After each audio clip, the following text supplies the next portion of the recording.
Good morning, good afternoon, or good evening, depending upon where you live around the world.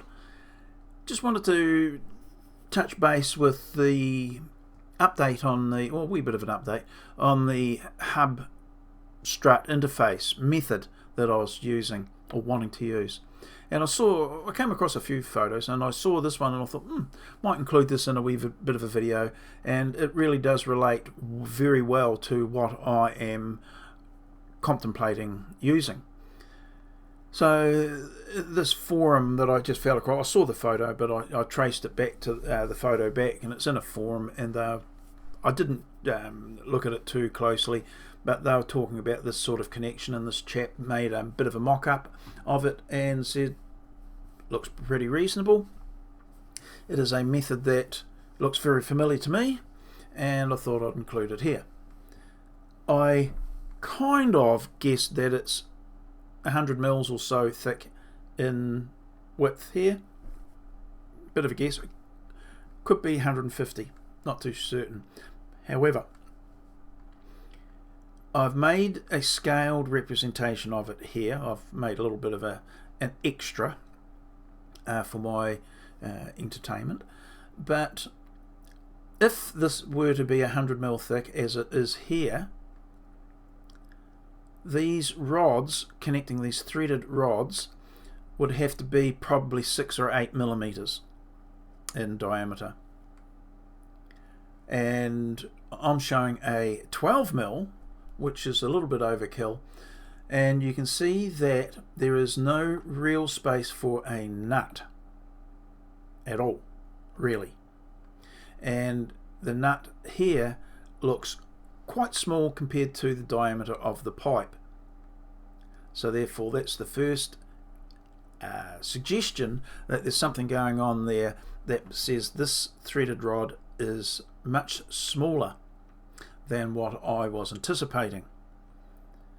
This could be 150 mil thick, but considering this is a handrail, these are probably, well, I don't know what square they would be.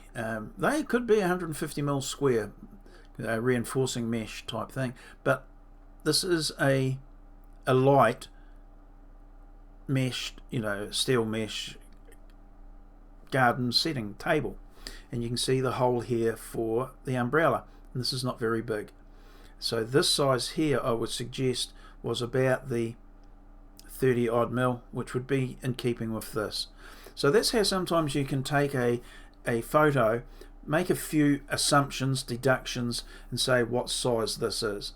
So therefore this model would, as I said, would in theory have a 6 or an 8 millimeter threaded rod into a 32 millimeter diameter pipe, threaded through, nut on it. I certainly need something a bit heavier than that, and I've prepared this earlier. If I can, I'll drag in another photo, not that one, we've already got that one. Where are we? Oh yes, here we go. And I'll zoom out a wee bit. The people here, the engineer has specified a type of connector. This is more like, again, assumptions. If this is 2 inches thick, and it might actually be a thicker bottom plate, but if this were to be 2 inches thick, 2 inches there, this could be it would have to be in excess of 4 inches. I've got a sneaking suspicion it's more likely to be a 6 inch or 150 mil. Of course, by the time it's all machined down, it could be quite a bit less than that, but nonetheless, tube or pipe cut to length, hole drilled through it, an interface piece here, and then the nut on top. You can see the nut a wee bit more plainly in this area here, with a wee bit of the thread sticking above. You normally have to have, in an engineering sense, 3 threads above the nut. I don't know whether that's actually a rule or just a guide, but no thread above, it's a little bit suspect. So they've got something interfacing between the nut and the pipe. Here it looks like there's a washer, an interface piece, and another washer. No idea why that would be, but there's something. But that's quite a nice example of what I have been contemplating. The other photo is something that you see a lot. It's a bit of a resurgence, a bit of a in fashion. You see these in old, very old buildings, and now the newer ones. And guess what? There you go. There's that little interface plate that is required to allow the nut and thread to work correctly. If you didn't have this interface plate, it would load either the nut or the thread or both up in a unsatisfactory manner and could cause issues. Now, how bad that would be, I don't know, but as they are doing this exactly as I was anticipating doing myself, I feel vindicated and comfortable that I am going down the right path. We've got another example of just zoomed in a little bit, cropped down. Easier to see the shape to the interface plate, allowing the it's just basically a curved washer of whatever shape that allows the nut to then thread down and put the pressure on the threaded rod. So all in all, something that's making me more more comfortable. As I've said in other videos, or I hope I've said it, it's not my idea. I'm taking some of the ideas that have been around for years, this being one of them, and making use of it at the dome situation. I saw some dome hubs that are very, very, very similar to what I want to do. Not quite the same, but nonetheless, it's always good when you can be validated via someone else and they're making it work, or even in a commercial sense, if someone's doing it, they probably have gone through the design process themselves and possibly consulting with engineers.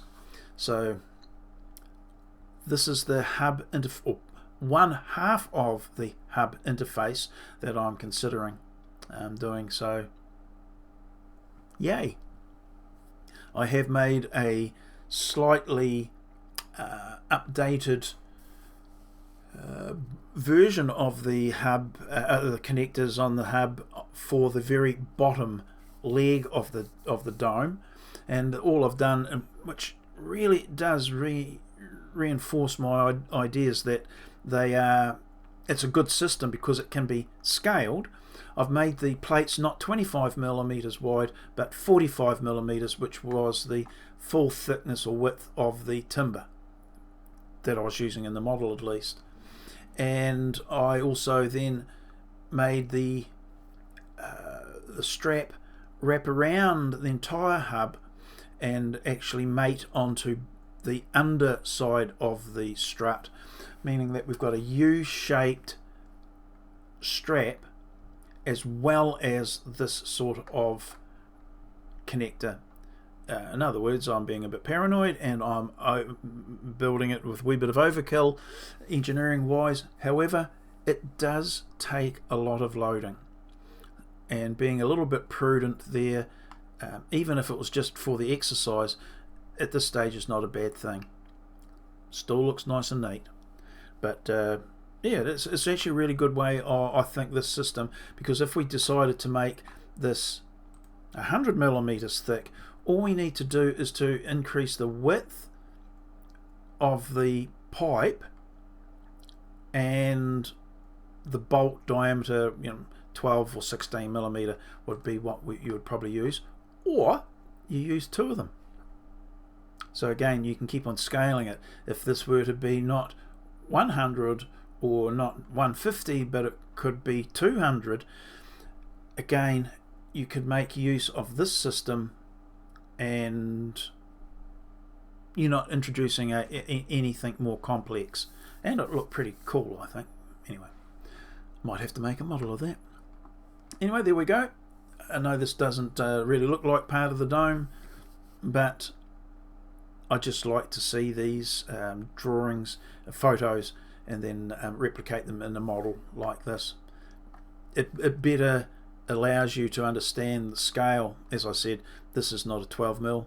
This is represented by a 12mm threaded rod. So there we go. Okay, I'm going to wander off, and I'll see you in the next video. Okay, bye now.